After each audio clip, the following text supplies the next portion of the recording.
Colleagues, let's bring our study to order today. Pursuant to Standing Order 1082, study of the situation in Eastern Europe and Central Asia, 25 years after the end of the Cold War. And before us today is the Ukrainian-Canadian Congress, and we're represented by Mr. Mikulishin and Mr. Zagadalski.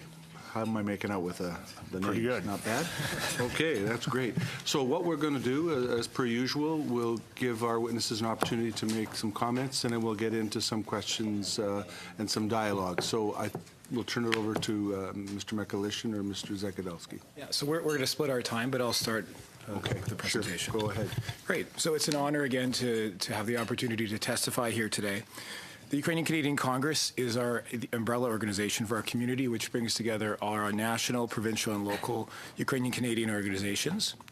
We have 6 provincial councils, 19 local branches, and 29 member organizations across the country. And since 1941, we've been leading, coordinating, and representing the interests of our community across Canada. We're a member of and work closely with the Ukrainian World Congress, as well as ethnocultural communities across Canada. Through the Canada-Ukraine Stakeholder Advisory Council with Global Affairs, we provide consultations with the Government of Canada on Ukraine-Canada relations. We meet regularly with government officials, politicians, stakeholders, policymakers, as well as leaders in our community. We're here today to talk to you about the situation in Eastern Europe. As you're undertaking what we feel is an extremely important study on the situation 25 years after the end of the Cold War. In the last decade, we have witnessed the rise of an aggressive and imperialist Russian Federation, which seeks through force to return Russian hegemony to regions formerly part of the Soviet Union. For example, in 2008, Russian troops invaded South Ossetia and Abkhazia in Georgia. In 2014, Russia invaded and occupied Crimea in Ukraine and parts of eastern Ukrainian oblasts or provinces of Donetsk and Luhansk. Provocations against the Baltic states, such as the kidnappings of an Estonian intelligence officer from Estonia and the seizing of a Lithuanian ship in September 2014, suggest that Moscow is testing NATO's commitment to its easternmost members. For the first time since World War II, a state has attempted to change the borders of Europe by force. A Europe whole, free, and at peace is under direct threat from Russia. Russia seeks to replace the principles outlined in the Helsinki Final Act with the principles of Yalta, a Europe based on spheres of influence. In Russian-occupied Crimea, Crimean Tatars, ethnic Ukrainians, and indeed anyone who opposes the occupation are subject to a regime of terror. Russian occupation authorities have banned the Mejlis, the representative assembly of the Crimean Tatar people, and have been persecuting its leadership. Dozens of Ukrainian citizens are currently illegally imprisoned in Russia or in occupied Crimea. The House of Commons Citizenship and Immigration Committee has heard the testimony this fall of Mr. Hennady Afanasyev, a young man who was illegally arrested, tortured, and imprisoned for 2 years before his release in 2016. I encourage members of the committee who are not familiar with this testimony to review it. His experience outlines the methods that Russian authorities employ against those who dare voice dissent in any form. In the eastern Ukrainian oblasts of Donetsk and Luhansk, Russia's war against Ukraine has led to the death of over 9,900 people, over 23,000 wounded, and over 1.4 million internally displaced people. Thousands of Russian troops are on sovereign Ukrainian territory, including over 700 tanks, 1,250 artillery systems, 300 multi-rocket launch systems, and more than 1,000 armored personnel carriers. Russia's war against Ukraine is very much an active war. Russian and proxy forces regularly shell Ukrainian positions and residential areas on a daily basis. Since the end of January, shelling and violence by Russian and proxy authorities has increased, particularly in the areas near the town of Avdiivka in the Donetsk Oblast. Russia's invasion of Ukraine is currently the subject of a case brought by Ukrainian authorities at the International Court of Justice with regards to alleged violations of the International Convention for the Suppression of the Financing of Terrorism and the International Convention on the Elimination of All Forms of Racial Discrimination. On March 6th at the ICG, the Deputy Foreign Minister of Ukraine, Olena Zerkal, stated that the attacks on Ukrainian civilians are the logical conclusion of the Russian Federation's support for groups that engage in terrorism. The destruction of Flight MH17 with a Russian Buk missile system did not stop Russian financing of terrorism. Canada and Canadian foreign policy supports the values of freedom, democracy, self-determination, and the right of sovereign states to choose their own alliances. These values are under threat by the renewed Russian imperial spirit. Canada has a vital national security interest in ensuring the return of peace and stability to the region, to the European continent, and a vital national security interest in opposing and deterring Russian aggression. We share a long border with Russia in our north, and Russian actions represent a direct challenge to Canada's sovereignty in the Arctic. Experts have pointed repeatedly to the fact that militarization in the Arctic is likely to remain a top priority for Russia's military in the coming years. I'd like to turn it over to Orest Okudowski, my colleague.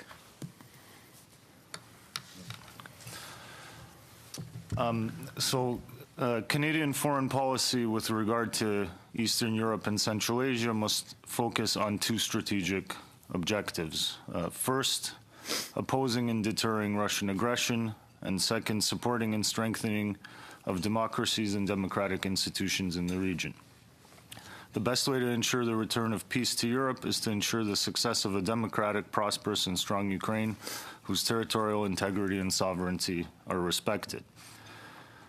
Canada's policy to deter Russia, taken in close consultation and coordination with the United States, NATO allies, and the European Union, has arguably had the effect of slowing Russia's aggression. However, our policy has not to date reversed that aggression.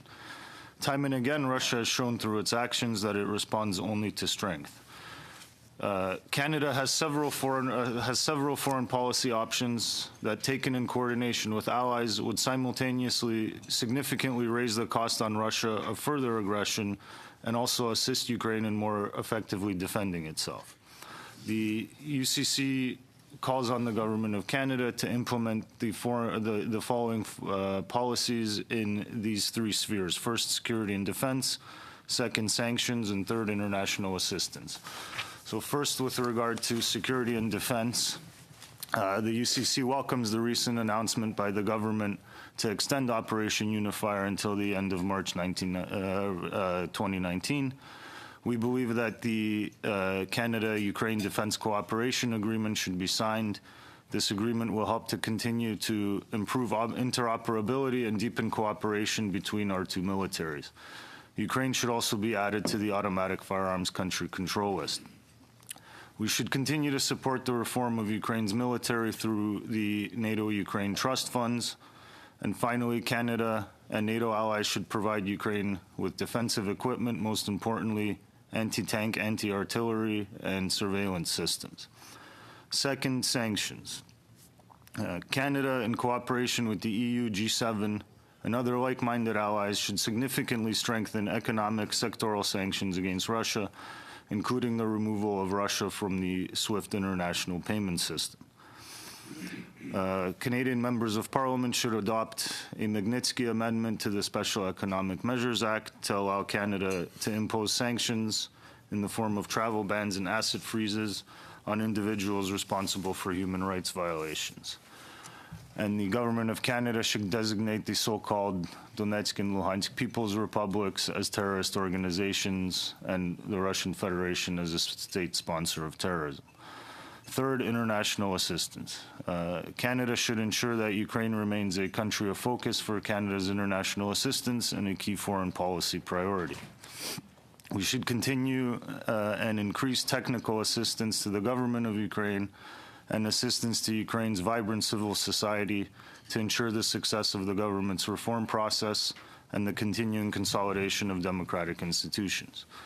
The implementation of the Canada-Ukraine Free Trade Agreement will provide for increased business and investment opportunities.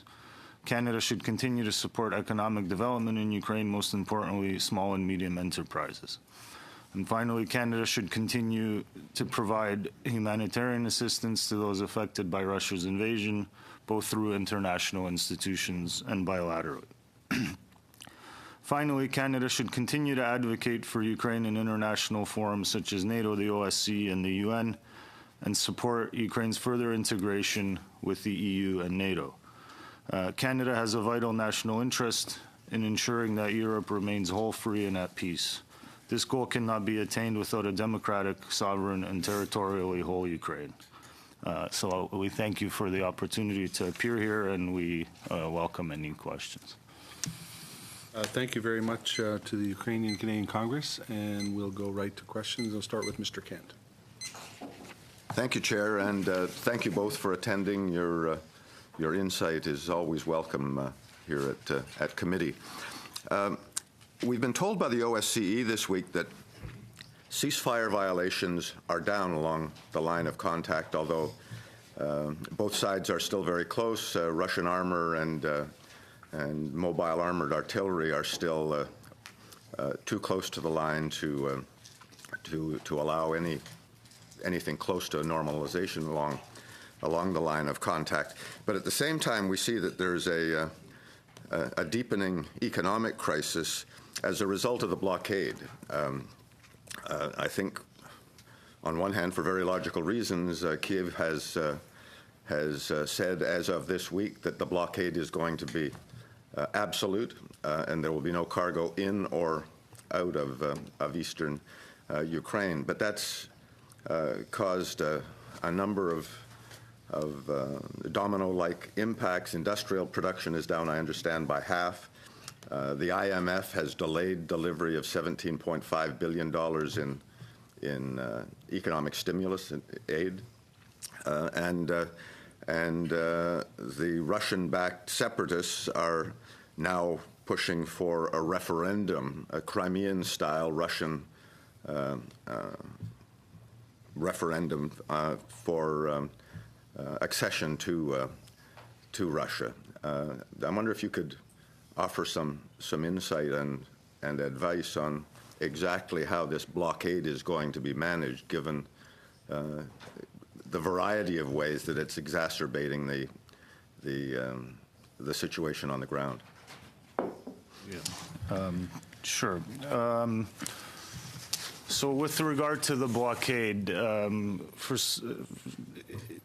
the National Bank yesterday came out with revised economic data that revised GDP growth for 2017 from 2.5 to 1.9%, somewhere around there. So it's I mean, it has an impact, but it's not, catastrophic by any means on the Ukrainian economy. With regard to the IMF,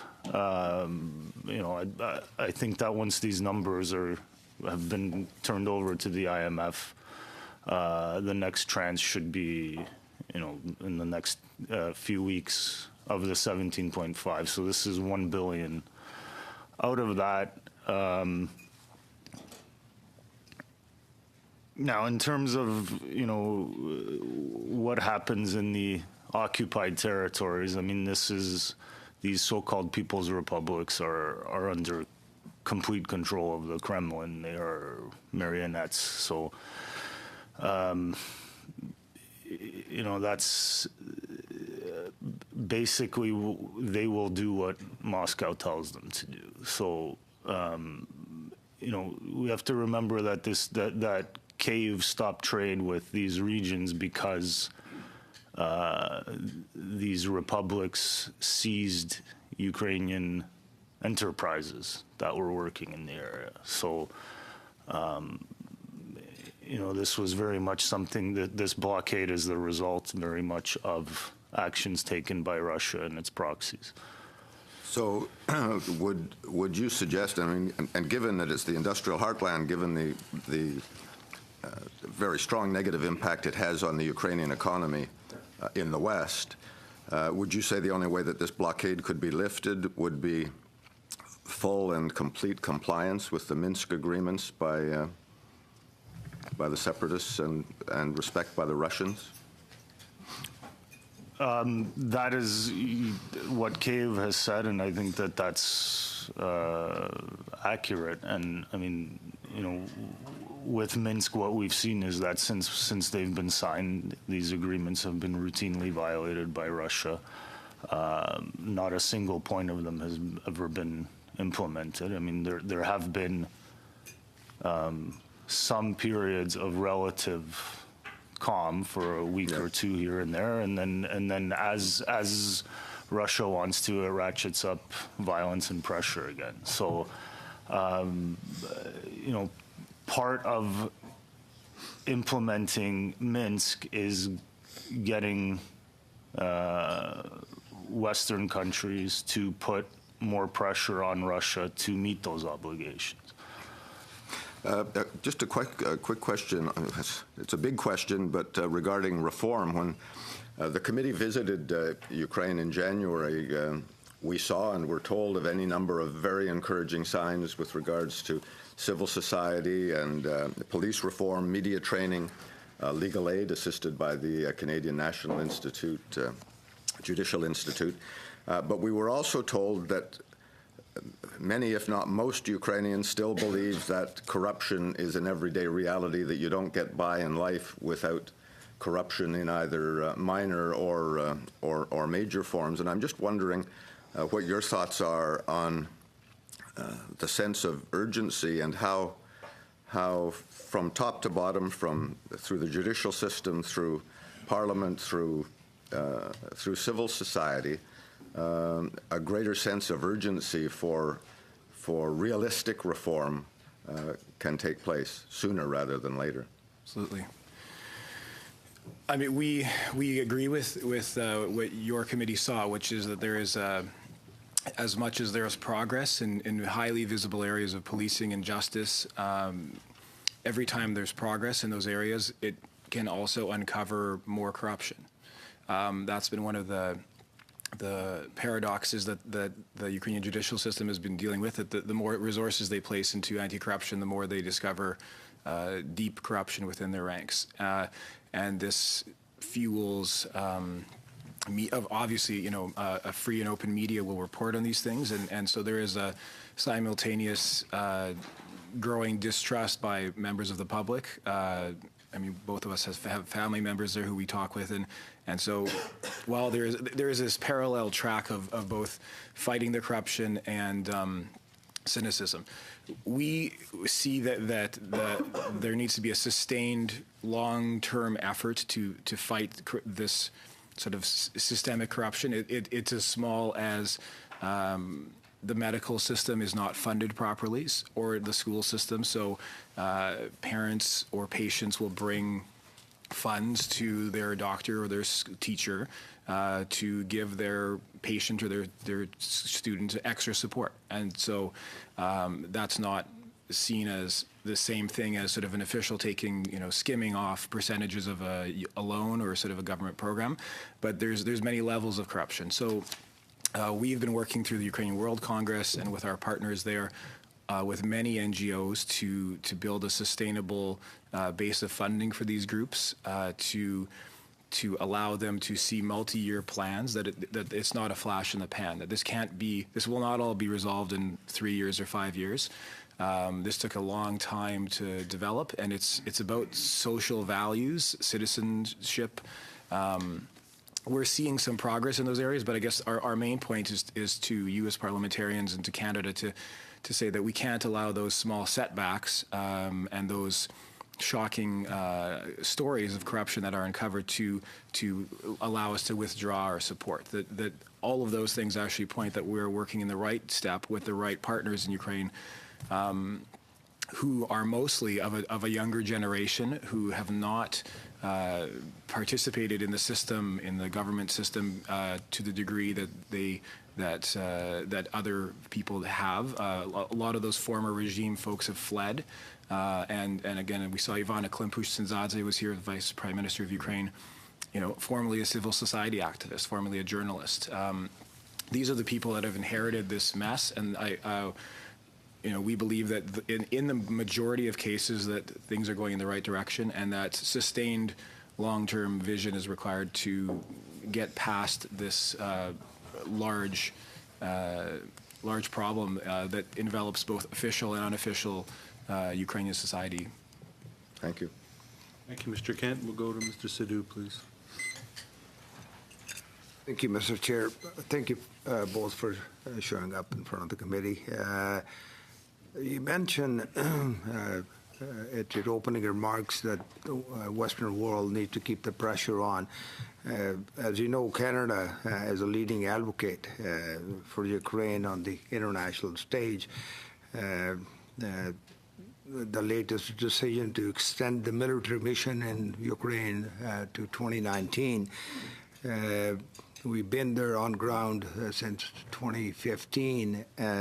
About 200 personnel is training Ukraine military. It's up to 3,200 Ukraine military was trained. In your view, this training supported Ukraine army in effort to defend yourself on ground? Sorry, that has the training supported the Ukrainian army in defending itself? Yes. Yes, very much so. I mean, what Unifier was focusing on is a lot of small team training, bomb disposal, landmines, these sorts of things. And you know, what we've heard is that very much these were the kinds of things that are needed, the sort of small, lower team coordination, command, that kind of thing. And so, you know, certainly everything we've heard from people in Ukraine is that this training has had an enormous impact. And secondly, the other thing to remember is that it's not a one-way street, that our Canadian personnel is actually learning a lot as well about, you know, Russian hybrid tactics, these kinds of things from their Ukrainian counterparts. So I think Unifier is an example of a win-win for both us and Ukraine. I can add one more specific example. So first aid. So the area of first aid's training and certification is something that both, I think I know that the Canadian military mission there has been working to just provide higher standards of first aid response training to soldiers who didn't have it. And that's another example of something our community has been working with through the World Congress to provide first aid kits, what we would call a proper first aid kit, and frontline training, because that's something that they were lacking. And that's a direct decision by Canada and by our community to sort of cause less people to die, you know, from their injuries, and injuries that they should never have been, you know, such fatally, you know, such fatal injuries on the front line that shouldn't have caused hospitalization. They should have been treated right on the front. So that's what we're seeing as a direct impact of Canadian training there. So it is helping that. Yes, absolutely.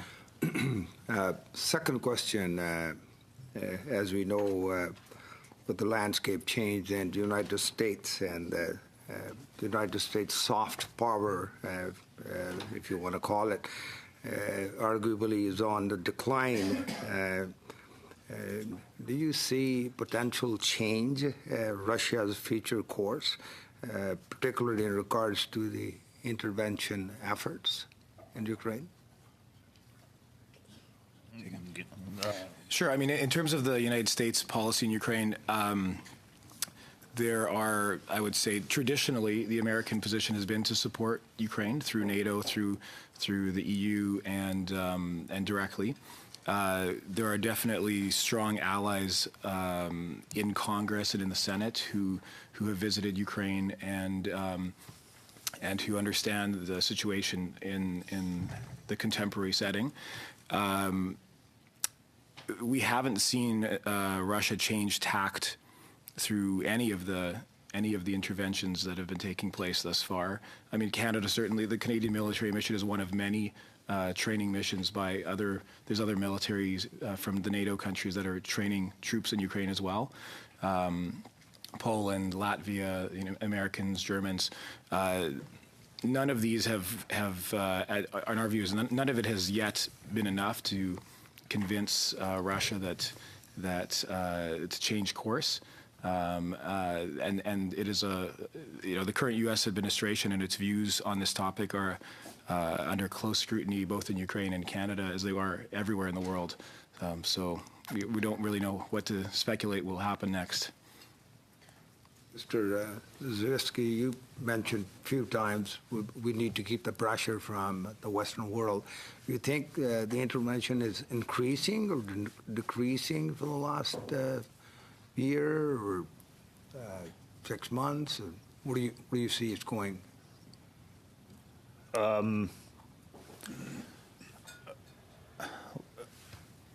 I would say this way, that any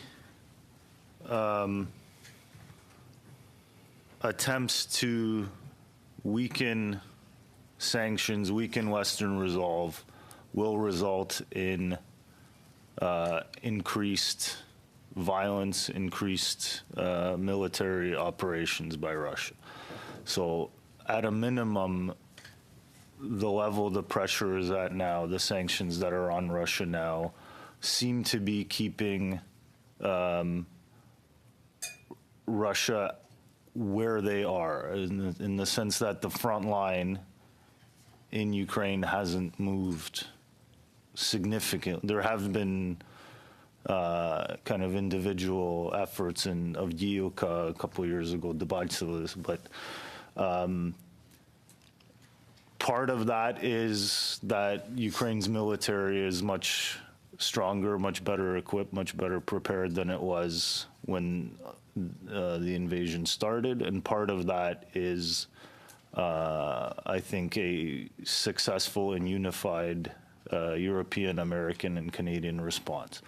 But any weakening of that, I think, will result in further attempts by Russia to seize territory. I mean, I think the past experience is that Russia responds to being dealt with from a position of strength, and so I mean, our position is that the pressure on Russia has to be increased in order to get them to leave Ukraine, deoccupy eastern Ukraine and Crimea. Thank you, Mr. Chair. Thank you, Mr. Sidhu. We'll go to Madame Lavadière, s'il vous plaît. Merci, Monsieur le Président. Thank you, Mr. Chairman. Thank you very much to you both for your presentations this morning, and thank you for being with us. You said there was a need to strengthen sanctions from Canada.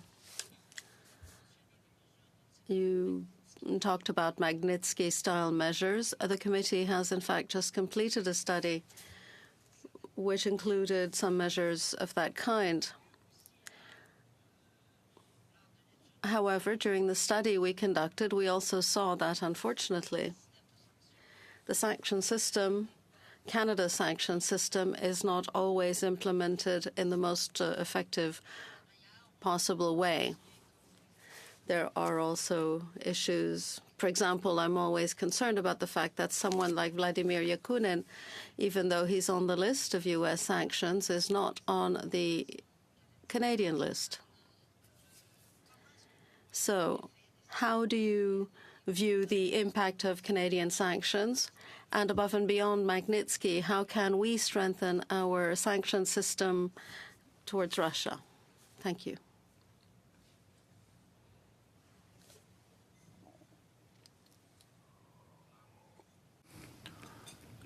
Okay, so there are two things. One, Magnitsky gives Canada the tools with which to sanction human rights abusers, both in Russia, and I understand the way, from listening to some of the testimony, that it's probably broader, right? That is extremely important for showing these officials who support the Russian regime that, they can't get away with it, that people are watching them, right? And that in turn perhaps makes other officials think about whether or not, that's a course that they want to continue. Unlike in Soviet times, Russian officials, Russian business people keep their money in Western banks, not in Russian ones. So we have an effective tool, or will have once Magnitsky, and I hope it is adopted, to put significant pressure on these people and in turn on the Russian regime. There's a reason why when the United States passed Magnitsky in 2012, the reaction from Russia was as so strong or severe as it was, because it's an effective tool. So that's Magnitsky. Now, the second issue is sectoral sanctions on the Russian economy. There have been quite a lot implemented in Canada, the US, the EU, and we believe there should be, these should be strengthened. Now, these work when they are implemented all together, right? So, one of the things we would very much like to see is for Canada to take a lead in this and argue for this with our American and European partners, because if Canada does it themselves, well, that's good, but it's not nearly as effective as if it's done in concert. And I think I think that's something that everyone in Canada, the EU, the U.S. understands, that these things have to be done together. And so we are hopeful that Canada will, in NATO, the EU, G7, continue to be a strong advocate for keeping the sanctions we have now, because we have seen no change in Russian behavior, and strengthening them as necessary to put more pressure on the Russian regime through the economy. So.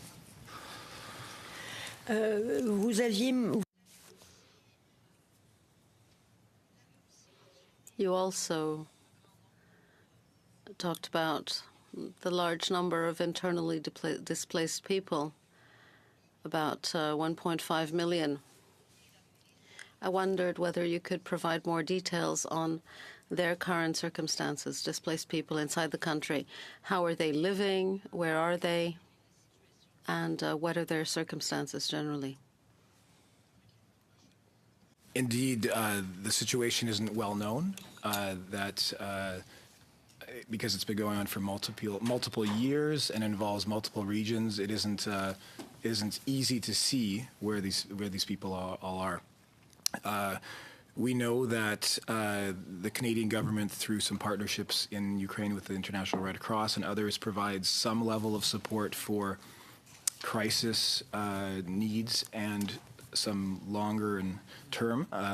We don't believe that is large enough in terms of a support program. What we know about the situation is that more and more people continue to leave the areas of conflict as they see no future for themselves economically. There's no systems of health and education, and as was mentioned, the economic situation there is not good. Unfortunately, the elderly are often left behind in these areas because they have no resources they have nowhere else to go, they have no resources to transport themselves, and so that they are most often the victims in these conflict areas. What we have seen happen in Ukraine on the ground is that there have been civil society movements and government agencies that are trying to provide welcoming centers in other regions of Ukraine and to provide some assistance with housing, with language, with job training. Again, the capacity of the Ukrainian government and civil society to do those things is not high. It's a new problem that they're tackling the last 2.5 years. So we would welcome any renewed attention on that, and of course, there's many successful international examples of the kind of programs that do work. I think the big question for these people right now, the ones that we hear from, is how long will they be away? Are they going to rebuild a life for themselves somewhere else, or will they ever go back to their hometown or home village? And I think that's the biggest, that uncertainty over the conflict and the length of time that it continues is the biggest factor that's sort of causing this instability within the Ukrainian population, with this, almost 2 million people, which is a significant number of people. See, Madame Lavidière, we'll go to Mr. Saini, please. Good morning to both of you. Thank you very much for coming this morning. I wanted to just talk about a situation in the Donbass. Right now, we have the special monitoring mission that's there. And the line of control that's been established has been established, I think, for a couple of years now. And there's only, I think, 5 border checkpoints that are along that line. Has that not become the de facto border now between Russia and Ukraine, do you think?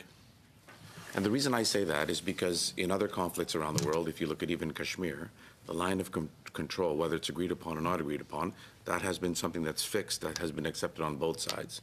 And there's outside pressure to maintain some sort of equilibrium between the Russian-controlled and the Ukrainian-controlled. So now, when you have border points, when you have a situation where the line has been established and it's been accepted, that becomes the line of control. So has that not become de facto the border between Russia and the Ukraine? So part of the Minsk agreements is that Russia obligated itself to withdraw its forces from Ukrainian territory. It's worded in such a way that it's not Russian forces. But that is the meaning of it. So, I mean, the contact line that separates occupied Ukrainian territory in Donbass and Luhansk, or Donetsk and Luhansk Oblast, and government-controlled Ukrainian territory isn't. I mean, I wouldn't characterize it as a border exactly. It separates 2 armies from each other. The Russian and proxy army and the Ukrainian army on the other side. Now, Russia doesn't formally acknowledge that it's there, right? So, I mean, de facto, those are Ukrainian territories occupied by Russia. Now they have, part of the Minsk agreements is that they have stated that they would withdraw and turn over control of the actual border, the Ukrainian-Russian border, turn over control of the Ukrainian side of it to Ukrainian authorities, though that was 2.5 years ago and hasn't happened. So that's, I think, part of where our policy needs to be modified is to not only ensure a ceasefire, but also to ensure that sovereign Ukrainian territory is returned under the control of the Ukrainian government, and that's why there's a necessity for increasing pressure on Russia, I think. I don't know if you want to. No. The reason I suggest that is because if you look at Minsk 1 and you look at Minsk 2, Minsk 2 was initiated by the Normandy 4. And one of the issues was that Crimea was not mentioned in that package of measures. And, there was this trying to sort of de-escalate on both sides of the border, but also one of the aspects of the package of measures was all to make sure there was a devolution of power from Kiev, so that these regions would have some autonomy to some extent. So what I'm trying to say is that it seems to me Minsk 2, there's been a challenge in implementing Minsk 2 from whatever side.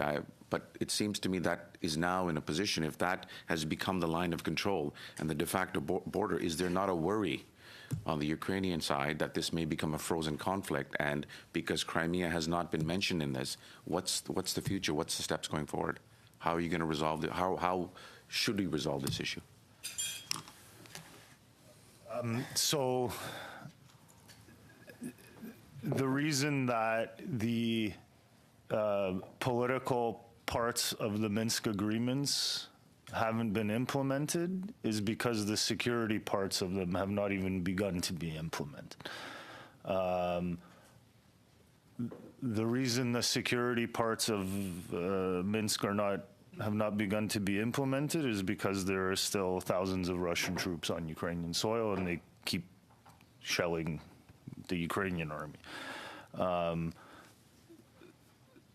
So I think the first step is to get Russia to stop doing that. Now, the way to do that, I think, is to increase pressure on them. The reason that Crimea was not part of Minsk is, I don't think, well, I mean, the reason it's not part of Minsk is because the Russians didn't want to refuse to include that in any of these discussions. So the Crimea, the occupation of Crimea is separate from the Minsk agreements, and its deoccupation is, I think, a separate issue from the ongoing hot conflict in the east. How to resolve this? Well, it's of course not easy, but the way to resolve it is that there has to be enough pressure placed on Russia to make the costs of continuing the war in the east, continuing the occupation of Ukrainian territories in the east, and ultimately the continuing occupation of Crimea untenable for the Russian government, right? So, that is likely to be, probably the best way to do that is through economic means, right? And to make those costs higher. The next question I wanted to ask is the disinformation that's happening right now. And the reason I say that is because having visited Ukraine, Kiev, having visited Latvia and Kazakhstan, there seems to be a fact that you have a significant Russian minority, ethnic minority that's living there. And I don't know what the exact number, I think it's around 20% in Ukraine. And you have media that emanates from Russia that is very predominant in certain parts of the country. The media ownership in Ukraine is not that high. So it seems like there's this huge amount of disinformation, and I've seen the disinformation, whether it be the fake tweets or the Facebook. So how do you think that, how is that going to be resolved? What is the best way or approach to make sure that the right information is being conveyed to the population, as compared to, because if you look at certain outlets, they're giving a very rosy picture of what's happening in the Donbass when that's not true.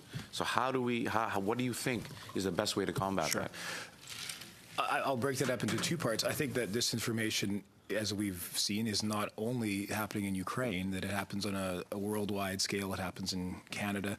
One merely needs to scan the television channels and certain internet sites to sort of get that stream of consciousness and thought.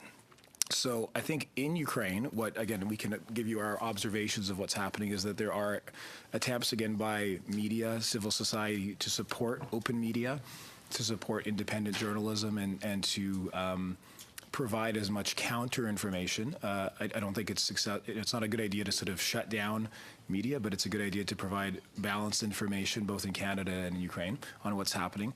What we do at the Ukrainian Canadian Congress is we put out a daily bulletin, a weekly bulletin. We do our best to inform our community here, and the diaspora does its best to inform itself of what's happening. We definitely see that there are strong attempts to influence world opinion. I was going to say to your previous question and this question that our concern is that there's been sort of this talk of Ukraine fatigue, Russia fatigue, that the most important thing in our view is to not accept these as borders, to not accept the current situation as that's just the way it is, and so let's move on, so to speak. Not to accept the outcome of the disinformation as accurate or relevant, and so we both at a community level in Canada, working with our diaspora around the world, the Ukrainian government is struggling to figure out how to. This goes back to the question of legitimacy and systems, and they're struggling to figure out how in Ukraine to provide accurate information to people in multiple languages.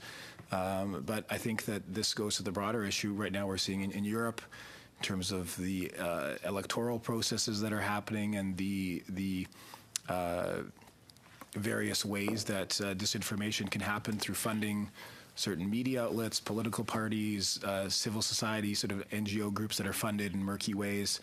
I think that all of us must remain vigilant to think that it's not only a problem on the ground in Kyiv, but it's something that is actively happening around the world. That there's and it's not just on Twitter. That all of us can be easily manipulated into that, to thinking everything's fine or everything's one point of view or the other. So we support the balance. We support independent journalism. We support sharing of information, broadly speaking, with multiple sources, and we question anybody who doesn't, who sort of says it's a one-sided story, end of story. So that this is where we welcome the interest of this committee and others in talking about Ukraine, because I think that actually this kind of discussion, your trip, balances the disinformation, that there actually is an international effort to find out what is actually happening on the ground. Thank you. We'll go to Mr. Levitt, please. Thank you for being here this morning. Can you talk about the situation being faced by Crimean Tatars? Russia banned the self-governing body of the Crimean Tatars, the Majlis, and our foreign minister has noted how deeply troubled she is by the politically motivated application of anti-terrorist and anti-extremist legislation, which has led to the harassment of human rights activists, arbitrary detentions and disappearances, and the persecution of Crimean Tatars and other minorities. An estimated 20,000 Tatars have left Crimea since Russia annexed it. Can you shed some light on this ongoing and disturbing situation? Thank you very much for the question. It's a very sad situation. It has its deep roots in history in terms of the situation of the Crimean Tatars in the 40s with forced deportation from Stalin, and then their eventual mass return to Ukraine after post-1991. The current situation is, as you read, it's easy to read terrible stories that it's a story of suppression and pressure. And many of the committee members here met Hennady Afanasyev in the fall, a young man who was a photographer, a student, and organized a small demonstration in Crimea and was abducted and sort of sent into the Russian prison system and charged with all sorts of offenses and tortured and into writing confessions against his fellow citizens. We believe that's what's happening now. And as you mentioned in your question, many people have voluntarily left because they are afraid. They're proactively leaving because they're afraid of what might happen to them. But there are people who are there who are doing what they can in a repressive regime. I think for all of us, it's the new front of human rights. We're watching sort of Russia's approach to human rights live on the ground in Crimea, and it's not good. It has religious, it has ethnocultural, racial implications, and what can Canada do? I think that, as you said, strong statements from our government, by our parliamentarians. I think that again, as previous question, not accepting Crimea as a part of the Russian Federation, sanctioning people who claim to be members of parliament from that region, supporting further clampdowns on travel to that region, and pressure on Russia, because Russia claims that Crimea voted, in an alleged referendum to be part of the Russian Federation, that we see engagement with Russia as part of that process in terms of putting pressure on in the Crimean situation. That any engagement with Russia, we need to bring up the human rights situation in Crimea, because they are the current alleged authorities there and have responsibility. And I think thanks to Mr. Afanasyev and dozens of others, there are very good lists online, in the newspapers of who exactly has been arrested, where they're being held, and we're working with Amnesty International and other human rights groups to free them, to publicize their cases, and to really put pressure on the regime that is in charge there. I would add to that every time someone is imprisoned, convicted on some ridiculous charge, there's a prosecutor, an investigator, and a judge who take those decisions. Their names are readily available. They should all be subject to sanctions. These are policies that emanate from the Kremlin that have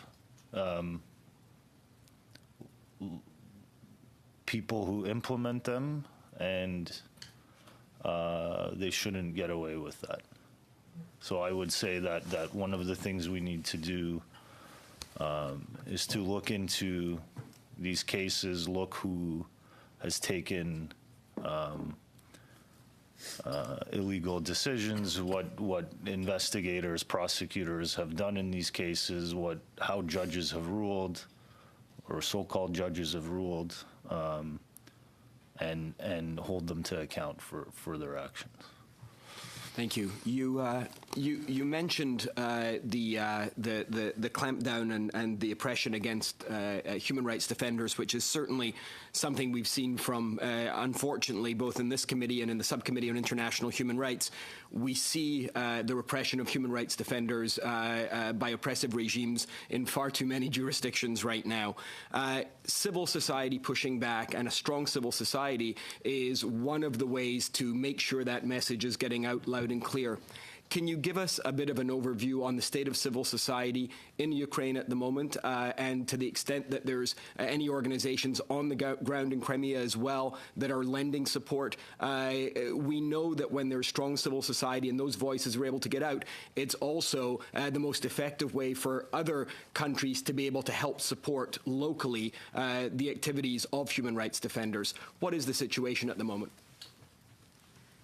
There's not a huge ability for civil society to operate in Crimea. So what we know is that many of the groups that were operating in Crimea have moved to Ukraine in terms of the people have moved on, but their activities continue. So Crimea SOS, for example, is the group that publicizes the plight of individual prisoners who are held. One of the more complicated factors is that the issue of citizenship and passports comes up, that as with Mr. Afanasyev's case, that he is a Ukrainian citizen with a Ukrainian passport being arrested and being put into a Russian sort of prison system. So there's a very key element of of jurisdiction and of pressure being exerted by people to accept the new normal. There. One of the strongest things that we've seen is that fortunately, that Western media, BBC, The Guardian, and others have gone into Crimea because they're allowed to, as Western media, travel into Russia and talk to people. People are very afraid to give their names or to take pictures. And I was just reading a BBC article 2 weeks ago was a celebration of Taras Shevchenko, Ukraine's national poet. This BBC article mentioned that there were people in Sevastopol, I think, at the monument there placing flowers, and that Russian security services were filming every single person that came there to place flowers and asking them what their name was and that kind of thing.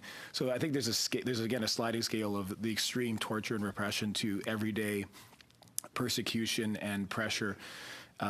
we've been told, again, the pressure to switch documents to become a Russian citizen, to participate in the healthcare system, and to work for what is largely now a military economy in Crimea, that one has to be a Russian citizen. And so there's the sort of unspoken pressure of accepting the new oppressions at the level of oppression and not speaking out against it for fear of economic inclusion and non-participation in health and social services. So that's a very big concern.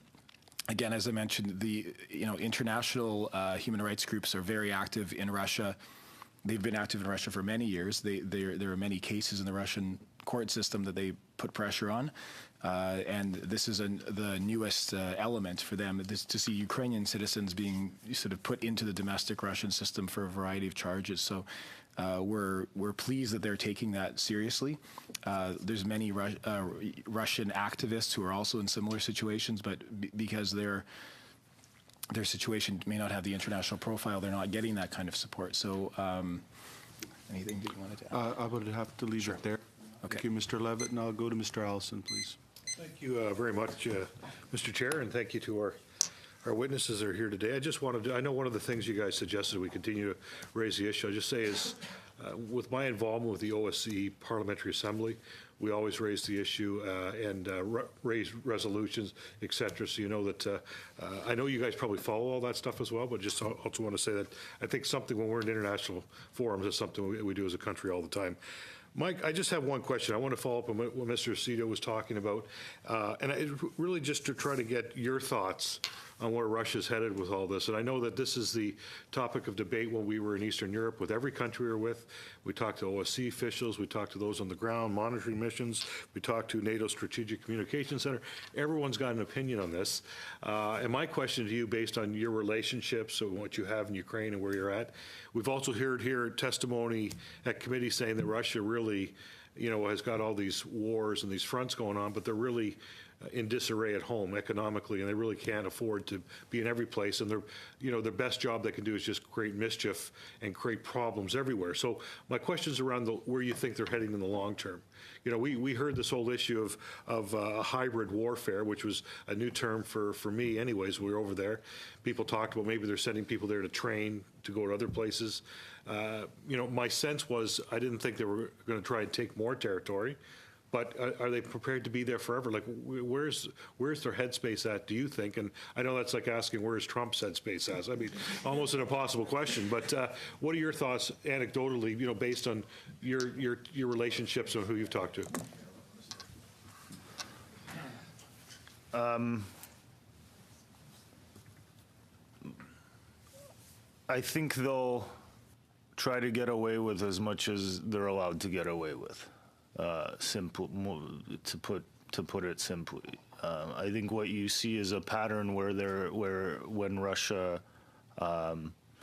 the Russian regime meets significant resistance, they tend to back off. There has been international resistance to what Russia's doing. In our view, it can be much stronger, more effective if some of the policy options we were talking about are explored and implemented. In terms of where Russia is economically at home, sure, it's not a healthy economy, but that is something that war distracts from. So just the fact that they can't afford to be doing some of this stuff and that it's hurting them economically is not a reason for them to do it, for the regime not to do it. So what would work, I think, is to put for the economic cost of doing these things to be much higher, and then perhaps some of the Russian policies will be rethought. Structurally, the Russian economy is a oil-based economy. And so that the energy sector is probably the most effective to be targeted for sanctions. The second is banking and financial. I mean, a lot of this money that comes out of Russia goes to us. So I guess my question is this a distraction for back home? I mean, we know that it is. Or do you see them, if left unchecked, they would, try and take more territory? So back to Mr. Sandy's point, they've moved the boundaries. It doesn't look like they're trying to advance them as much as they're just trying to create as much chaos as possible. And so I guess if the allies or whoever don't push back, is there a chance that, in your opinion, they take more territory, or they continue to use this as a distraction dealing with their issues back home? I mean, this is all speculation, but I think it's safe to say if the Ukrainian armed forces moved back from the line of control significantly when they withdrew, that there would be no question that there would be further incursions and territorial gains. And there's a variety of thoughts about what the ultimate end goal of that is from a sort of military perspective. And further to earlier questions, I think if Western countries, Canada and EU and American allies decide that they've had it in Ukraine, and we've done our bit, and it's time for all of us to sort of pull out and let them solve it themselves. I think that we would see a scale again from military intervention to political and social intervention on a scale that we have not seen yet. On the scale of what we're seeing in Crimea and in eastern Ukraine, actually, that kind of government system, that kind of disrespect for human rights and political and journalistic freedom. So our concern is that we don't have the short view of the current situation is in many ways a stalemate, but that doesn't give full credit to the Ukrainian armed forces in terms of what they're doing to hold back what is a desired further territorial invasion. And it takes a lot of effort to, even though the current situation is not good in terms of Ukraine, in terms of military or social sort of civil society, corruption and other things, the situation is much better than what it would be if there had been no assistance from Canada and other allies. That's a very important point to emphasize. Thanks. Time? Sure. Do you want to ask one question? Well, just to follow on that, beyond the borders of Ukraine, I think everyone's reassured by the red line that's been drawn by NATO, Canada included, in the Baltics and in Poland. But we're seeing new demands for democratization in Belarus. Russia's responded with border controls. We see that Serbia is rushing to Russia's embrace without much encouragement, and their provocations with Kosovo and other former Yugoslav republics. The EU, we know, is becoming disenchanted with Serbia. We know they're not very happy with Poland, given their resistance to EU refugee policies. Do you have concern that, in fact, the Western Europe is becoming somewhat fatigued and unenthusiastic about continuing and prolonging and perhaps expanding their defense of those who've chosen democracy in the former Soviet Union? I think it's clear to see that there is I don't know that I would say it's disinformation, but there is definitely a thread of thinking about that the situation is at a stalemate, that nothing anybody has done from the EU or the Western Canadians side is making a difference, and so we're concerned that is not an accurate representation of the impact of what's actually happened in the ground. Certainly, as we said, there's no one solution. It's not. It isn't an easy situation to resolve in Crimea and eastern Ukraine, and we can all understand the frustration of allies sort of saying, why isn't this? We've devoted so many resources. Why isn't it resolved?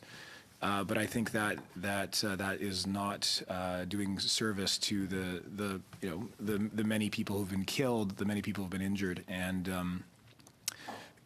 I think the diaspora here in Canada and in Europe remains very vigilant to countering that argument by saying there are many positive examples of what has changed on the ground, We are on the path with the judicial system, with police reform, to really fundamentally change the lives of Ukrainian citizens, and I think provide an example to people in Belarus and Russia of what is a better future, what a democratic system with full freedoms of the press can be in terms of a country that is ready to participate with the EU and Canada on free trade, on human rights, and other such international agreements. So I think that we are just on the cusp of getting over that argument of we have to pull out versus do we do more. And from our perspective, we're here to say let's not be short-sighted about it. Let's continue the hard work.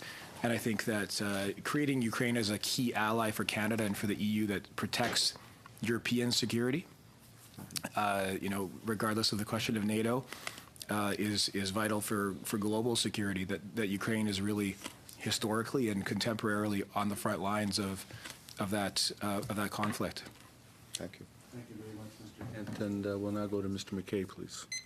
Thank you, Chair, and thank you to you both. I wanted to have you speak to the elephant in the room, namely the Putin-Trump relationship. And I'll just read you a sampling of the headlines that comes up. Ukraine is worried about the cost of Trump-Putin special relationship. Ukraine first casualty of Trump-Putin alliance. Ukraine clashes several dead, tests Trump's Russian stance. It's a pretty disturbing time for Ukraine. Trump's Russian ties unnerve Kiev. And I'm sure you know these headlines better than I do. Okay, there we are. Yeah.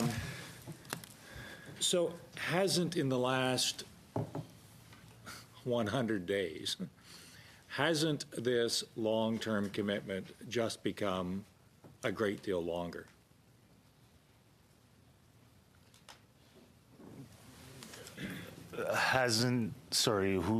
Well, the long-term commitment of the West to solving this, given the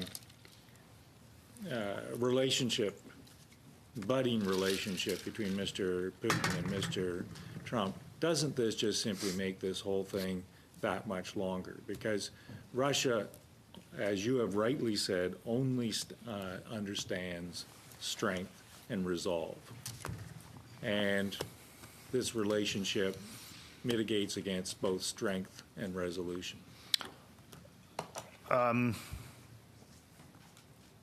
What I would say is that a lot of the what we're hearing about ties between the Russians and people who worked for the Trump campaign or people in the administration, paradoxically what that does is lessens the ability of the administration to maneuver in the area, because any overture to Russia is seen within the context of all of these things that are going on. So that, coupled with the fact that there are a sizable majority in both houses of Congress that support the projection of American security to Europe, I think in the long run is going to mitigate a lot of this problem. Having said that, it's certainly not ideal that, the one person that the U.S. president seems unable to criticize is Putin. But again, I think, the role of the United States in Europe and in global security, I think, transcends one administration or another. I think that this is an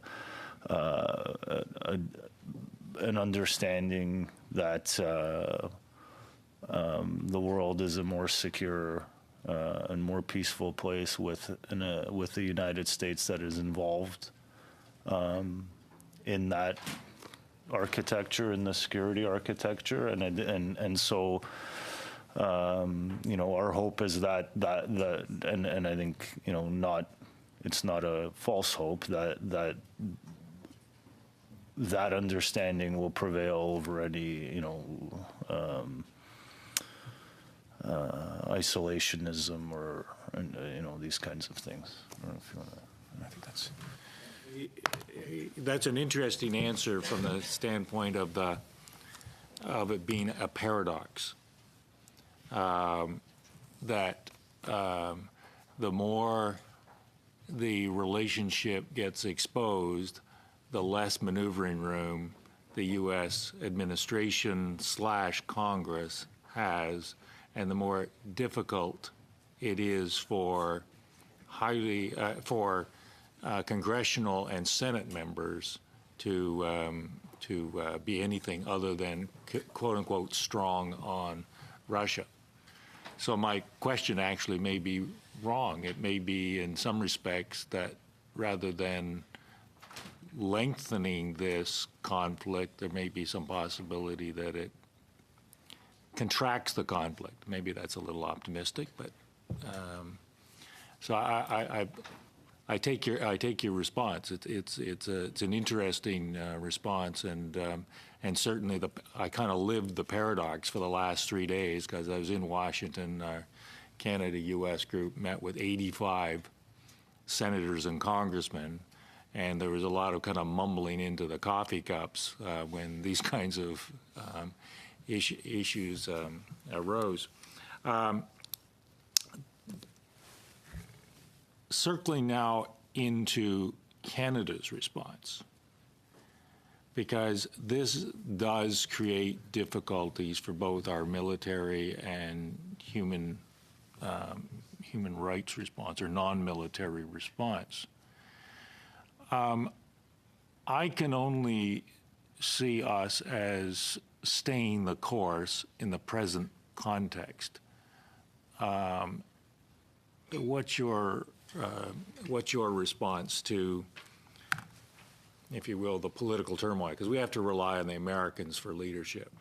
We're standing up a brigade group in Latvia. We're re-upping in Ukraine. We're taking over missions in Iraq. We're thinking about what we could do that would be effective in Africa. And yet, all of it is highly dependent upon the working assumption that the Americans will be taking the leadership. So I agree with your premise. I think that the best thing Canada can do and has been doing is being consistent, outspoken, and in many venues, whether it's parliamentary or otherwise. I think the biggest, as you said, the biggest problem with the American involvement in this sphere right now is an inconsistency and an uncertainty as to which way it will go. And I think that it's part of that. You also mentioned the timeline and the horizon, that I think despite the current sort of swirling uncertainty, we see the path for Canada and other Ukrainian allies to remain steadfast on the path to knowing that whatever, if it's 100 days, 200 days, 4 years, whatever the timeline is, that the reforms and the plans that Canada and its allies are undertaking, including the Americans, will, over time, again, nobody knows exactly how long, will provide fruitful results.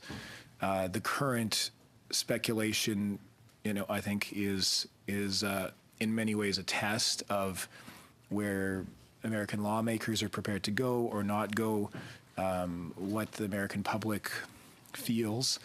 And so I think that we appreciate the consistency in the position, in the support from Canada, both from the previous government and this government, to say that this is beyond politics, that this is a strategic key foreign ally, and that in every forum possible, I think it's incumbent on, at this time, for Canada to play a lead role in reconvincing perhaps our American allies, is the ones that you met, the senators, the congressmen, the other level of administration in the U.S., that indeed their previous position is sound, and that they should, over time return to some consistency in their position as well, to tune in with, the EU, the U.S., Canada sort of alliance, and we have seen the Americans in the last 25 years, as much as Canada, pour, much money and resources into Ukraine and other allies to sort of strengthen civil society and military.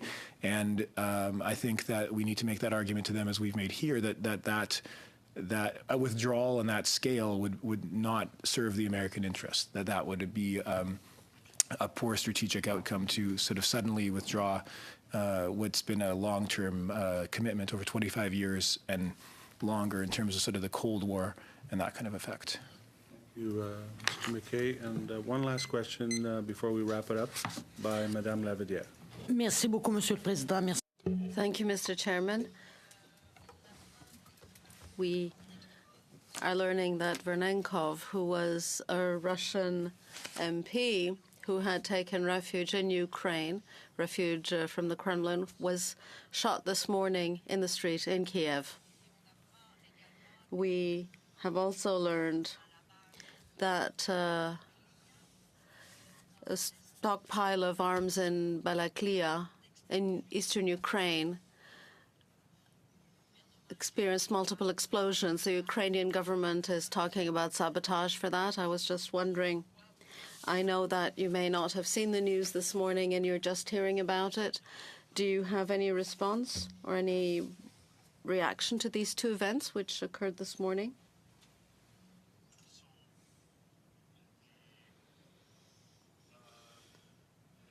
Balaklia was around 3 a.m.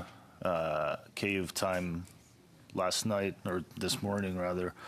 Yes, it's being investigated right now by the military prosecutor as an act of sabotage. There are some reports that right before the explosion, people had heard unmanned drone flying over the area. The surrounding area, about 5 or 6 kilometers around it, has been evacuated, so about 20,000 people have been evacuated. There doesn't appear to be any threat beyond, the immediate fire and this kind of thing. Ukraine has gone to heightened alert around other bases and ammunition depots and so forth. So I mean, we'll see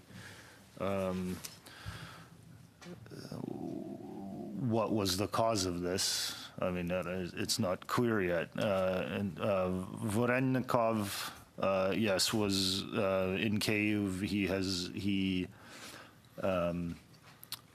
defected or fled from Russia, and he was testifying about former Ukrainian President Yanukovych in investigations into what role he played in Russian troops coming onto Ukrainian territory.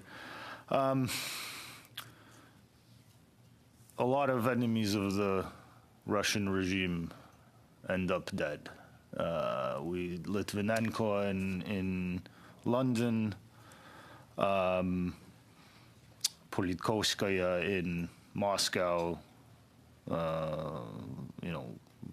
the list goes on and on. Vladimir Karamurza, who appeared before this committee who had been poisoned a couple of years ago, just recently was poisoned again. Thankfully, he's recovering from what we've heard. Again, this happened today, so we don't know the extent of this, but certainly a lot of this has the hallmarks of things we've seen in other places, in other cities, and happen to other people. So, I will gladly update the committee, as this proceeds. But anyway, that's what we know now. So Thank you very much, colleagues. I think this wraps up our discussion with the Ukrainian Canadian Congress. We very much appreciate both of you coming, spending this time with us. And so, again, if there are any other information that you want to pursue with the committee, feel free to send it to us as we continue on with this discussion and this very important subject matter that we're having today. Colleagues, we're going to suspend for about 5 minutes, and then we'll hear from the Minister of Foreign Affairs from the Republic of Latvia. So we'll suspend. Thank you.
to spend some time with the Minister of Foreign Affairs from Latvia, Mr. Rinkevič, and we want to thank him very much for taking the time and effort to spend with us.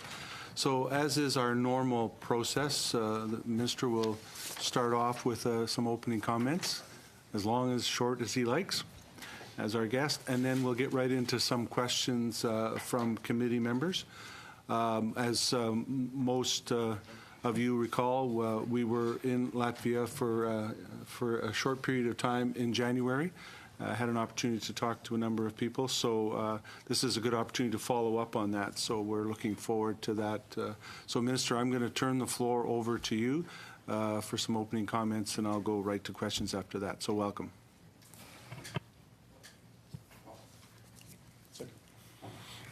Mr. Chairman, honorable members of the committee, thank you very much for having me this morning. I'm really delighted to be here, and as I told you, Mr. Chairman, I missed so much Foreign Affairs Committee back in Latvia that I decided that during my visit to Canada I should show up for some questioning. If you don't get questioning once in a week, you lose a little bit of sharpness of discussion and the spirit of the Parliament. But, Mr. Chairman, really, I very much appreciate this opportunity to address the committee, especially taking into account that you recently visited my country, Latvia, that we have now very special bond through NATO. And I want to use this opportunity one more time to express our gratitude to the Canada and Canadian government for the leadership taken back in Warsaw Summit, agreeing and leading NATO-led battle group in Latvia. I will discuss practical issues of deployment, logistics, legal issues with both Minister of Defense and Minister of Foreign Affairs later today. But I think that what the Canadian government has done so far, our relations we have now developed over a couple of months, and we are continuing to develop, show that the spirit of solidarity and allied spirit in the North Atlantic Treaty Organization is very live. I will not really make long comments because I very much enjoy questions and answers. Those are more lively debates. I just want to say a couple of points. First, as you know that actually starting from 2008, Russia-Georgia war, then illegal annexation of Crimea back in 2014, developing situation, unfortunately I have to refer to developing situation in the east of Ukraine. We are witnessing enormous change and enormous challenge in Europe, but not only in Europe, but also in the global stage. We have revisionist power Russia that really wants to review and revise the end of the Cold War results. We have seen that international law, as we know it, is being challenged. It's not only United Nations Charter and illegal annexation of Crimea, but Budapest Memorandum that was signed by Russia, by Ukraine, by UK and by US that actually guaranteed territorial integrity of Ukraine has also been actually thrown away. So from that point of view, taking into account our historic background, taking into account occupation of the Baltic states by Soviet Union back in 1940 and our struggle for freedom where we also had support of Canada, and Canada was home for many Latvians, Estonians and Lithuanians during Soviet occupation, still is the home for many of Latvians. I do believe that it is of paramount importance that we stand united, that we stand in full solidarity against those attempts to revise history. From that point of view, our approach to Russia has been twofold. One is to deter and to contain, and I think that the presence of NATO troops in Baltic states as well as in Poland sends exactly very clear message that no further possible provocations by Russia will be welcomed. I will go from here, from Ottawa, back to Washington to meet Secretary of State Tillerson along with my Lithuanian and Estonian colleagues. We will have also meetings in U.S. House of Representatives with Speaker Ryan, with members of U.S. Foreign Relations Committee, both of Senate and House of Representatives. So we will discuss also the approach of new administration. But what I already feel that despite what sometimes press writes and reports, we have both Canada and United States very committed to European security. We also understand that we have to do our part. We are increasing our defense budget, and next year it will be the famous 2% of GDP. This year it's already 1.7. We are very closely working with our Canadian friends and partners within defense realm as well as within foreign affairs realm to address those practical issues. But then I also believe that we should not forget about assistance to countries like Ukraine, like Moldova, like Georgia, that are implementing very painful sometimes, but very necessary reforms. We have to uphold their territorial integrity, both in symbolic statements, but also in very practical terms. I think that continuous support to reform process in Ukraine will actually be of benefit, not only for Ukraine, but for Europe as such. I also believe that we have to understand, and this is my conviction, that taking into account those steps taken by NATO in both NATO summit at Wales as well as in Warsaw, their probability of military provocation against NATO member state Latvia is very low. But then we also understand that we are in the 21st century, and so-called hybrid warfare is actually going on. And I do believe that there are two very sensitive areas that I'm prepared to address in detail if you have some questions, but I will mention. One is cyber security. We are witnessing many attempts to penetrate our IT systems, be it foreign ministry, be it defense ministry. Those attacks are almost on a daily basis. But we are also witnessing unprecedented, and this is the second dimension I just want to refer to, unprecedented propaganda warfare. To some extent, I would say that it's nothing new to us in the Baltics. Even before our colleagues in European Union, like France, Germany, UK, were subject to the unprecedented attacks against their governments, the propaganda warfare, we already had those. And we are developing necessary response already for years. NATO Strategic Communications Center of Excellence is based in Riga.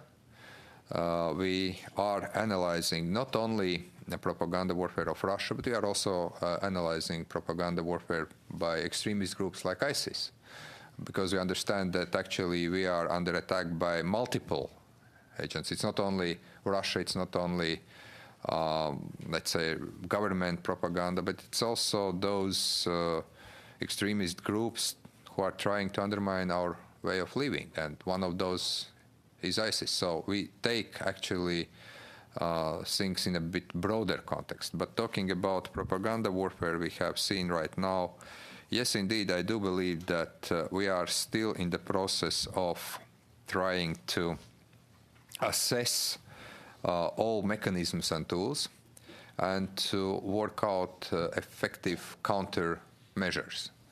Among those, I could mention media literacy, and I think that journalists could probably, and it's very dangerous to teach journalists what to do and how to think, but I think that also development of critical thinking, verifying sources is something that should be put high on agenda. And it's actually, in a broader sense, also the raising of awareness of our societies, that not everything you read in social media or on the net is really true. We have also in Baltics the Baltic Center of Excellence of Media, where journalists themselves analyze ways of propaganda and how to actually find what is right, what is wrong, and how to actually address those issues. Second, I don't frankly consider Russian-owned state media propaganda tools as free media that are subject of the same rules and sets as the normal media. And that's why we sometimes take some harsh measures when we see that law is broken. Our respective authorities suspend for some definite period of time. That's a subject of court review, of course, afterwards. The broadcasting of that or another Russian media outlet that is actually financed and governed by Russian government.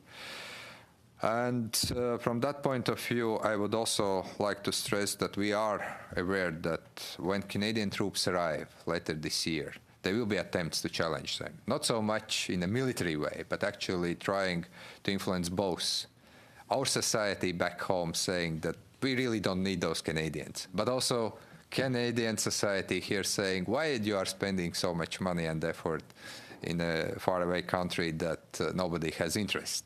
I think that we should be aware of that. We are addressing that also with our Canadian counterparts. I will stop here. I don't want really to make this a 30-minute lecture and to leave. I would be very glad to answer any questions you have on any subject I have mentioned or I haven't mentioned. I haven't mentioned many things just because I really want to have more interactive discussion. Thank you. Thank you very much, Minister. I will go straight to questions then and go to Mr. Kent.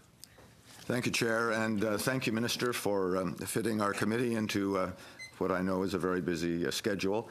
I'd like to thank you for the hospitality our committee received during our visit in January to Latvia, and for Latvia's enthusiastic support economically with regards to CETA and the early endorsement ratification of that important agreement.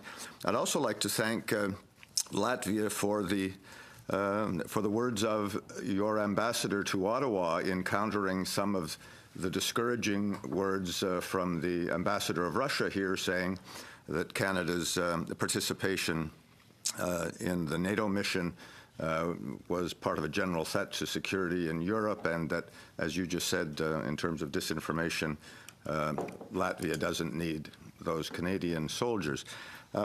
I would like you to amplify on the IT and propaganda threats. During our visit to Riga, we were, I think, powerfully enlightened by briefings at OSCE headquarters on both of those issues, not only with regards to IT penetration and threat, or to Russian television propaganda, but also from the internal work of agents of Russia, retired military, Russian military or retired KGB agents who will be working, as you say, to stir up and provoke internal controversy about the NATO mission.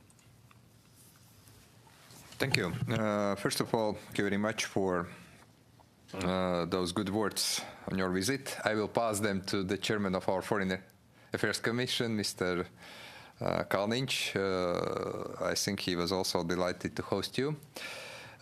Answering your question on the kind of Russian retired KGB or military officers as active agents to steer some controversy. Well, frankly, I do not expect direct provocations against Canadian troops or soldiers from other countries, because Canada will be leading multinational force, including Albania, Spain, Italy, Slovenia, Poland. Because what we have seen so far, and since 2014, we have many American soldiers who are coming, spending time exercising in Latvia. We have many exercises that the kind of attempts to make direct provocations against them, like engaging in some kind of activity in the bar or in the pub after they are finishing their working day or service day and having some free time. We haven't had those examples. Actually, there has been only 1 or 2 incidents so far reported by the press, and I think that we are quite well prepared to disseminate whatever and to make sure that the correct version of whatever let's say, incident could be there. Yes, we have already witnessed at least one example in Lithuania as German troops, because Germany is leading NATO battle group in Lithuania. As German troops arrived, all of suddenly, over one weekend, there was kind of fake news on media that German troops were raping a young boy in one Lithuanian small village.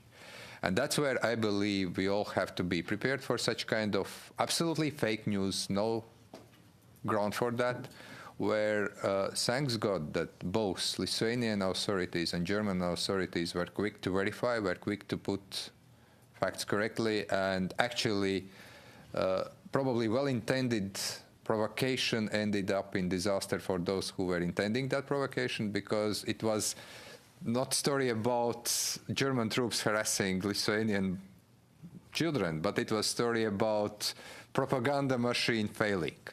So from that point of view, we are aware that there could be some kind of, especially at the beginning, attempts to discredit the whole mission, but I know also that both ministries of defense take this seriously, and some plans are being put in place. All other kind of possible provocations, I don't believe that we are going to see kind of mass demonstrations and so on. But what is important, and our current experience show it, that also there is a very strong and very broad public outreach program, that there is some kind of public diplomacy, that Canadian troops go to schools, play some sports with children. Well, in summer it would probably is not going to be hockey, but in winter certainly. So that we also put a kind of more positive spin, and I know that both defense ministries are currently working on that. But I don't expect kind of retired KGB or military guys going out to streets and doing some nasty things. Thank you. Thank you, Mr. Kent. I'll go to Mr. Fragiskatos, please. Thank you very much, Chair, and thank you for being here. You'll be happy to know that Canadian hockey fans have long appreciated the Latvian contribution to our great game. Arthurs Urbe, Sandis Ozolinsh. So I just wanted to mention that. I know you've ratified CETA, but there's other reasons our countries have such good relations, Minister.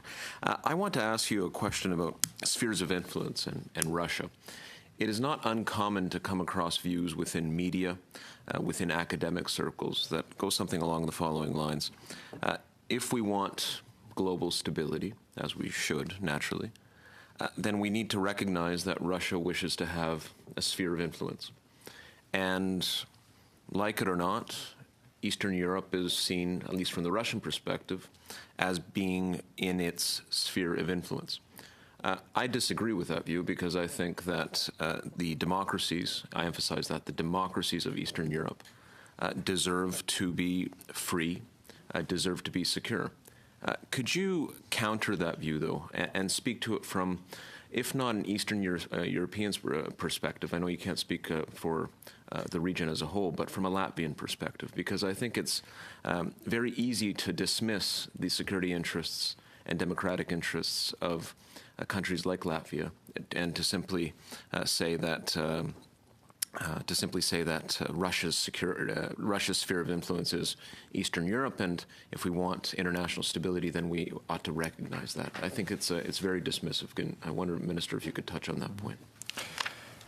Well, the last time when spheres of influence were agreed upon was back in 1939 under the Hitler-Stalin or Molotov-Ribbentrop Pact. We were, unfortunately, directly suffering from that, but I think that we all saw that it didn't help to prevent what happened afterwards. The big tragedy of World War II. The first was attack against Poland, and it ended up with big war between Germany and Soviet Union after all. So I think that, yes, there is a temptation to think that if we divide the world in a kind of spheres of influence, actually the more modern expression for that is multipolar world system. By that understanding that there are countries that have their legitimate interests in other countries, and that those legitimate interests are contrary to probably what people of Ukraine, for instance, or Moldova or Georgia want to do, and that Russia has the right to stop them from reforming themselves, putting those values we all share, like democracy, human rights, market economy, rule of law, in place, but actually to follow what is currently known as the system in Russia, which is authoritarian, very, I would say, conservative, to be very diplomatic, set of values and so on. So from that point of view, I earnestly believe that if we don't uphold the kind of liberal world order, that means that promotion of democracy, rule of law, free trade as part of it, because I do believe that nations who are trading fairly and freely are not inclined in spheres of influence politically or militarily. They are inclined in actually more prosperity, more human rights. That kind of liberal order that really authoritarian regimes in the world do not like, because that undermines their very existence, has prevented us from major military conflicts in last 70 years. Yes, there was huge struggle between totalitarian communist regime and free world throughout the Cold War years, actually, which ended up with the collapse of both Warsaw Pact and Soviet Union. And those last 25 years, even with all those deficiencies we have seen, but still all those 25 years we have experienced, at least my country, were the years where our living standards were rising consistently, where we have become part of both NATO and the EU, where actually we have seen expansion of stability and peace in Europe. And I do believe that if there will be attempts now to neglect smaller countries, to come back to the 19th century diplomacy, with spheres of influence, with inevitable clash at some point among those great powers, at the end of the day we will all suffer.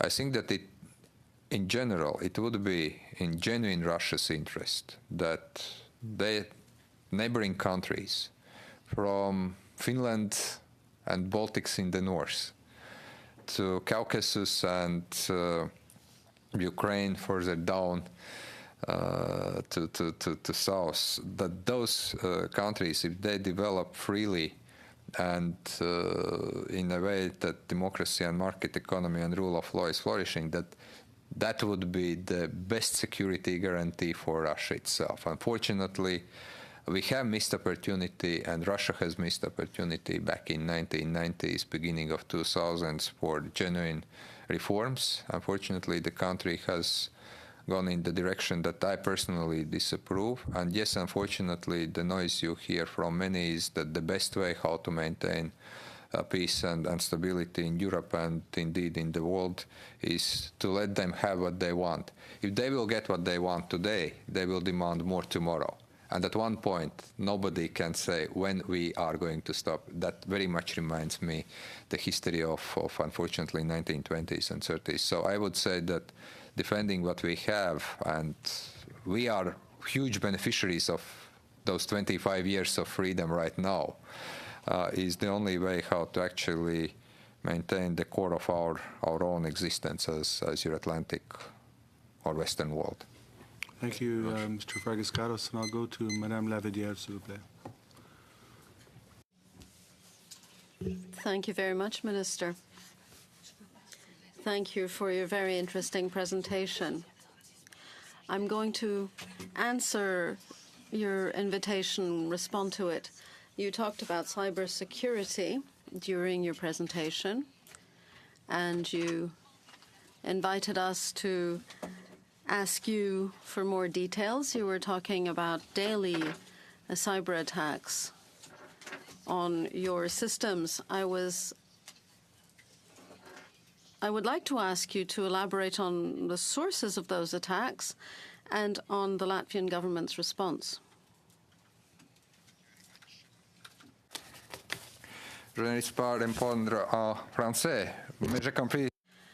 I'm not sure about answering in French, but I did understand everything. When we talk about cyber attacks, it is very difficult, and I am sure that in your hearings you have heard it from your own experts. It is very difficult to trace the whole way of attacks.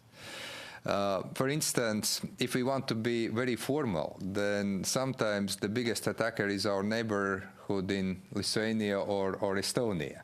Well, we don't really believe that our Estonian or Lithuanian or sometimes Swedish friends are very much interested in our secrets or in our email systems. So we try to trace those, let's say, attacks, and you end up with proxy servers somewhere in Brazil or in China.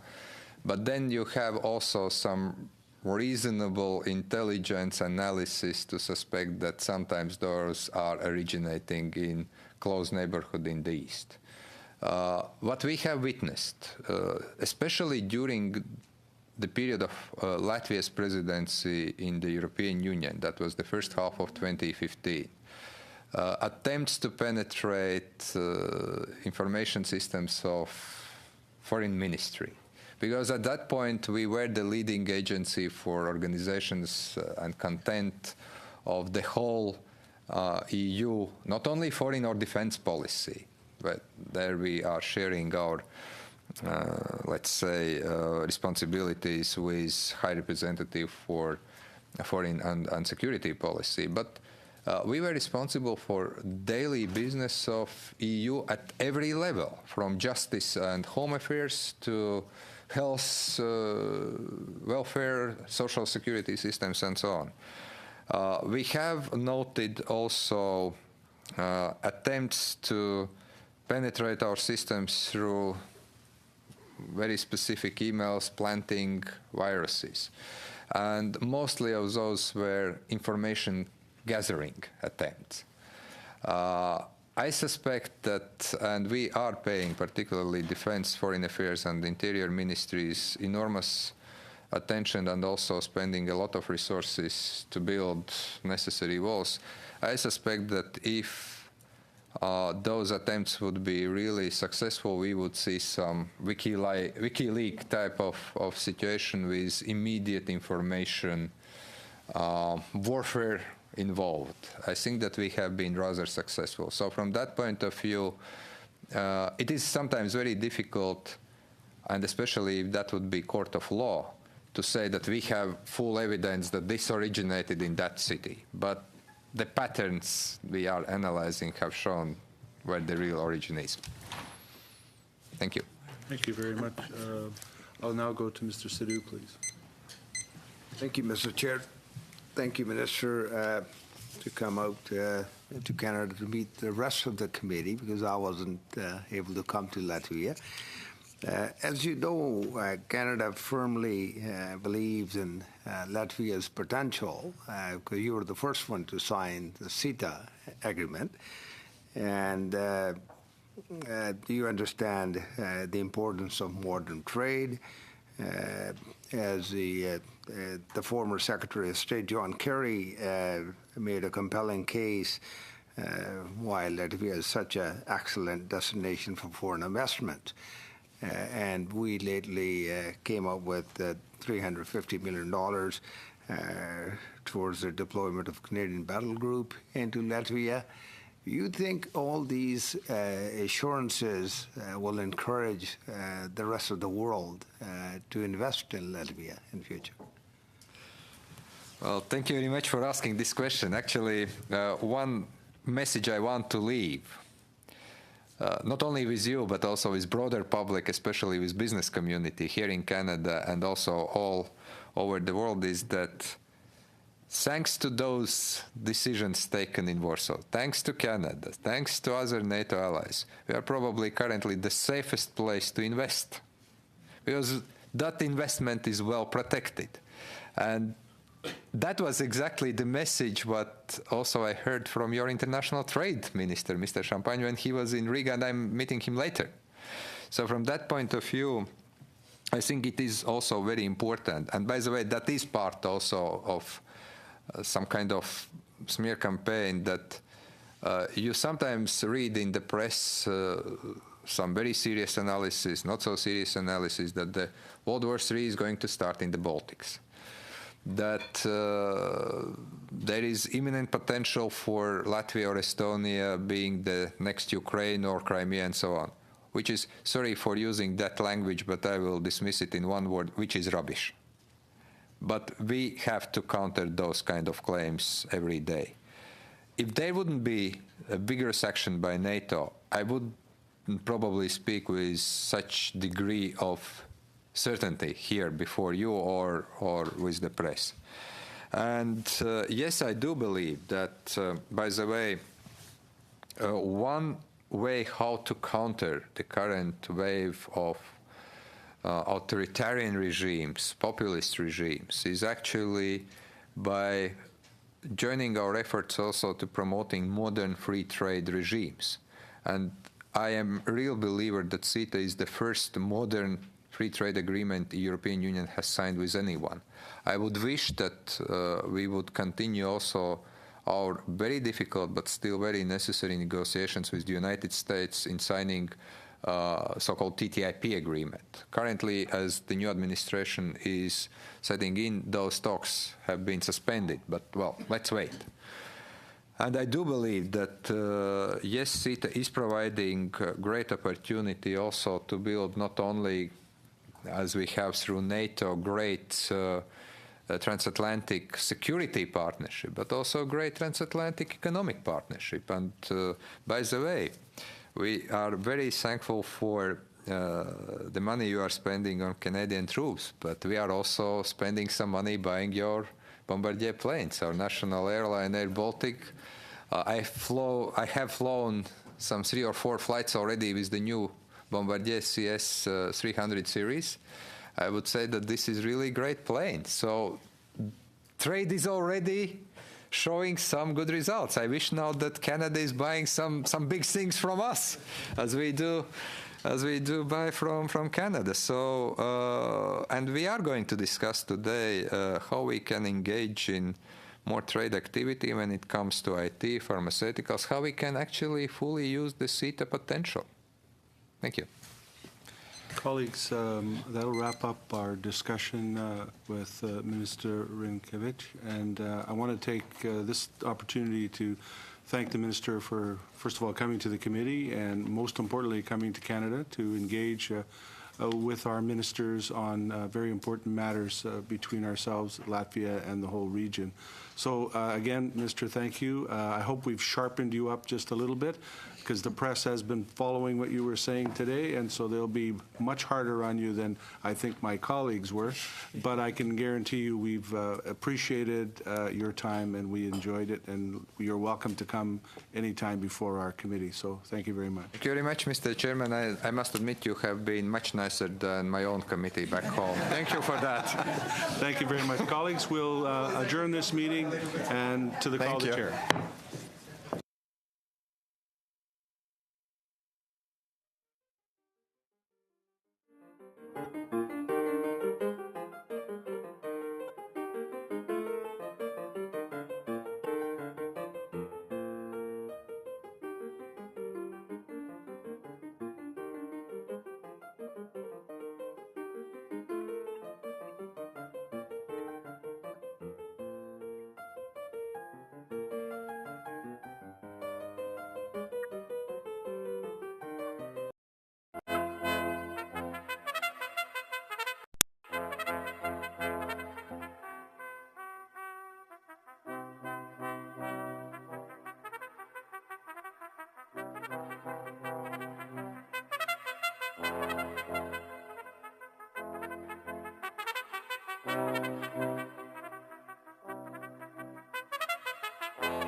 you.